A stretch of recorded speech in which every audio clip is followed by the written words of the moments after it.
Europe 1. Le grand direct des médias, Jean-Marc Morandini. Et le fait média du jour, c'est donc M6 qui va lancer dans les prochains mois un tout nouveau télécrochet. 3 ans après avoir abandonné la nouvelle star, la 6 revient donc dans la bataille. C'est un concept israélien. Bastien Millot, bonjour. Bonjour Jean-Marc. Vous êtes notre expert média en communication. Alors que sait-on à l'heure qu'il est de ce nouveau concept? Eh ben on en sait quelque chose et je vais vous dire Jean-Marc que...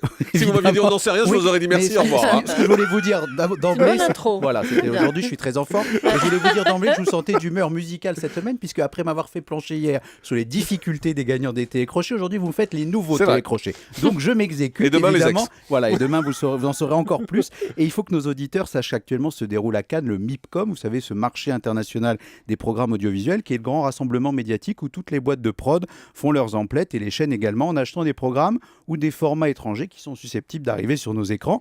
Et hier, on a donc appris qu'M6 avait jeté son dévolu sur une nouvelle émission de télécrochet, un format, vous le disiez, d'origine israélienne qui s'appelle Rising Star, que l'on pourrait traduire, je lis, par Une étoile est née. voilà, ou star montante. Le principe est simple, un candidat chante sur scène devant un écran géant et les téléspectateurs internautes votent via une application pour ou contre sa prestation. Et à chaque vote favorable, le portrait du téléspectateur apparaît sur l'écran. 70% de votes positifs et c'est gagné. Donc vous voyez, c'est un peu une émission de télécrochet interactive, un télécrochet web 2.0 en quelque sorte. Une idée pas bête du tout quand on sait qu'un téléspectateur sur 5 commente le programme qu'il regarde sur les réseaux sociaux, selon une enquête Médiamétrie dont vous avez parlé la semaine dernière. Et évidemment, ça séduit le public et ça fait un carton. 49% de part de marché en Israël, ça fait rêver. 2 300 000 votes de la part des téléspectateurs à chaque émission. Un succès qui fait des enjeux puisque même les États-Unis se sont montrés intéressés par le format. Alors question, pourquoi cette volonté de la part d'M6 de vouloir refaire une émission de télécrochet? D'abord parce que la chaîne n'a jamais vraiment digéré cette fait voler des concepts forts par la concurrence. Nicolas Taverneau était un peu en colère quand D8 avait pris la main sur Nouvelle Star et Popstar, deux émissions qui avaient fait les beaux jours de d'M6. Et on se souvient que la chaîne avait également tenté d'obtenir les droits de The Voice. Mais là encore, le président d'M6 avait évoqué des raisons économiques pour ne pas surenchérir. Donc l'achat de Rising Star est un joli coup de com' pour la chaîne. Et puis le télécrochet, on le voit, reste un passage obligé pour les grandes chaînes. Dans les années 2000, TF1 avait la Starac et M6 la Nouvelle Star.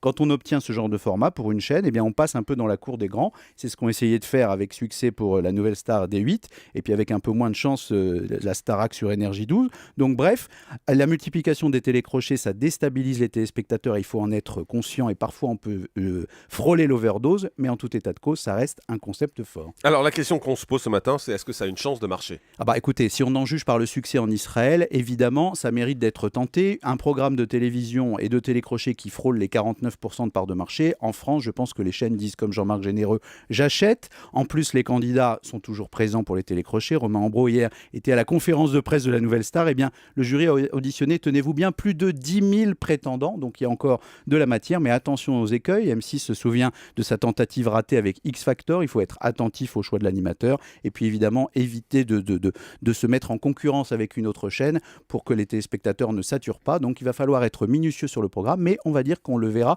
avec beaucoup de curiosité. Europe 1.